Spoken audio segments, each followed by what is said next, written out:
নতুন বাংলাদেশ গড়ার জন্য আমরা ভোট দিতে যাব, নতুন ভোট নিজের ভোট যোগ্য ব্যক্তিকে দিব। তো আমরা চাই যে বসুক সে যিনি দুর্নীতি না করে, আমরা এটাই চাই। দেশের উন্নয়ন করবে, দুর্নীতি বন্ধ করবে, সন্ত্রাসী আধিপত্যবাদের বিরুদ্ধে কাজ করবে। আগামী দিনের রাষ্ট্রভার যাতে ভালো একজন রাজার হাতে যায় এবং আমাদের বাংলাদেশ যাতে আরো উন্নয়নে পৌঁছায়। তিনটা নির্বাচনে অংশগ্রহণ করতে পারি নাই, সেই হিসাবে আমাদের অনুভূতিটা এখন প্রকাশ করাটাও মানে এমন যে আনন্দটা একেবারে বাদ ভাঙ্গা আনন্দ, এতে কোনো ডাউট নাই।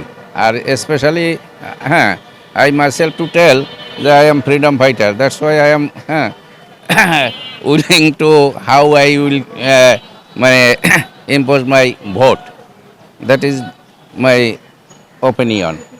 কেন আমি মুক্তিযোদ্ধা হিসাবে বহুত আগ্রহী যে আমরা এত কষ্ট করিয়া দেশ স্বাধীন করছি এবং এই স্বাধীন বাংলাদেশে এখন নতুন করিয়া স্বাধীনভাবে একটা ভোট দিতে পারবো বলিয়া আমি আশা রাখি। এবং এত সুন্দরভাবে অ্যারেঞ্জমেন্ট করছে এবং এখন পর্যন্ত যে এনভায়রনমেন্টটা আছে সেটা খুবই আশানুরূপ। এই জন্য আমি হাইলি মানে glad, that is my opinion. আমি মূলত এবার নতুন ভোটার, অন্যরকম ফিল হচ্ছে। বাড়িতে যাচ্ছি, বাড়িতে সচরাচর যাওয়াই হয়, বাট এবারকার একটা অন্যরকম একটা আর কি আমেজ নিয়ে যাচ্ছি আর কি। মানে ওরকম একটা প্রত্যাশা, নতুন বাংলাদেশ গড়ার জন্য আমরা ভোট দিতে যাব, নতুন ভোট নিজের ভোট যোগ্য ব্যক্তিকে দিব। অবশ্যই বর্তমানে ইনসাফ এবং আমরা সর্বোপরি আমরা চাই একটা সুন্দর বাংলাদেশ। আর হচ্ছে বর্তমানে যেই গ্যাঞ্জাম ফ্যাসাদ চলতেছে এই সব থেকে মুক্তি চাই। আর হচ্ছে সবচেয়ে হাইপ যে বিষয়টা হাদি হত্যার বিচার। আমরা মূলত যেই সরকার আসবে সরকারকে সর্বপ্রথম সরকারের কাজ হবে হাদি হত্যার বিচার। কারণ একটা নিরীহ মানুষ এভাবে হত্যা করবে এটা কেউই আশাবাদী না। সুতরাং সর্বোপরি আমরা চাই হাদি হত্যার বিচার। বেসরকারিভাবে যখন ঘোষণা হবে, ঘোষণা হওয়ার পরেই সরকার চাবে যেন হাদি হত্যার বিচারের কার্যক্রম শুরু করে। আমরা নির্বাচিত সরকারের কাছে এটাই আবেদন আর কি। আশা করি আমাদের নির্বাচনও ভালো যাবে। তো আশা করি এমন একটা পাত্রী আমরা চাই জানি সে দেশ আমাদের সমাজের জানি কল্যাণের জন্য সে আগায় আসে, আমরা এই আশাই করি। তো আমরা চাই যে বসুক সে যিনি দুর্নীতি না করে, আমরা এটাই চাই। যেই আসুক সে যিনি দুর্নীতি না করে।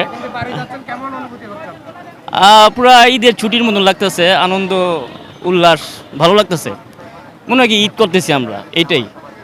নির্বাচনটা সুষ্ঠু হোক। আর একটা বিষয় হচ্ছে গণভোটের যে ব্যাপারটা, হ্যাঁ এবং না, এখানে মেবি 48টা পয়েন্ট আছে।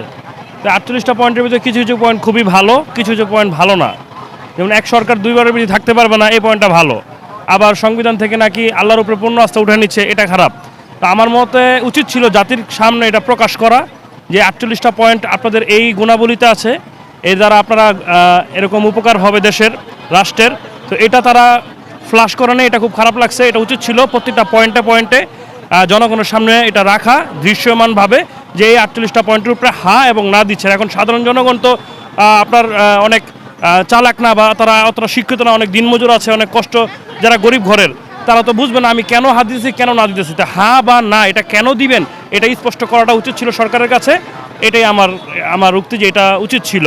আর আইন শৃঙ্খলা বাহিনী যারা আছে তারা অক্লান্ত পরিশ্রম করছে, তাদের অক্লান্ত পরিশ্রমে আশাবাদী যে দেশের নির্বাচন ইনশাআল্লাহ সুষ্ঠু হবে এবং আগামী দিনের রাষ্ট্রভার যাতে ভালো একজন রাজার হাতে যায় এবং আমাদের বাংলাদেশ যাতে আরো উন্নয়নে পৌঁছায়। ঈদের মতন লাগতে আছে, ভোট দেবো নিজ স্বাধীন মতন, ভালোই করতে আছে, আনন্দ লাগতে আছে। আমরা শঙ্কা আছি যদি কোনো ঝামেলা না হয়, তবে আমরা মনে করি যোগ্য এবং যোগ্য প্রার্থীকেই ভোট দেওয়া উচিত, যে ইনসাফ ও ন্যায়ের পক্ষে কাজ করবে এবং দেশের উন্নয়ন করবে, দুর্নীতি বন্ধ করবে, সন্ত্রাসী আধিপত্যবাদের বিরুদ্ধে কাজ করবে। এই ধরনের প্রার্থীকেই আমার পছন্দ। আমাদের ছুটি তো 4 দিন হয়েছে, শুক্রবার সহ। আলহামদুলিল্লাহ ভালো, কোম্পানি অনেক আমাদের সেফলি ছুটি দিয়েছে। আর তাছাড়া আবার ছুটি শেষে আলহামদুলিল্লাহ যেন সবাই কর্মস্থলে আসতে পারে, সবাই যেন ভালোভাবে বাড়ি যেতে পারে, এই জন্য দোয়া করি সবার জন্য। বাহিনী পুলিশ আছে, এখানে কারচুপির কোনো সুযোগ নাই, সুন্দরভাবে ভোট দেওয়া যাবে, সুষ্ঠু নির্বাচন হবে, যে দলই জিতুক কোনো সমস্যা নাই। খুব ভালো লাগতেছে, অনেক বছর পর ভোট দিতে পারুম।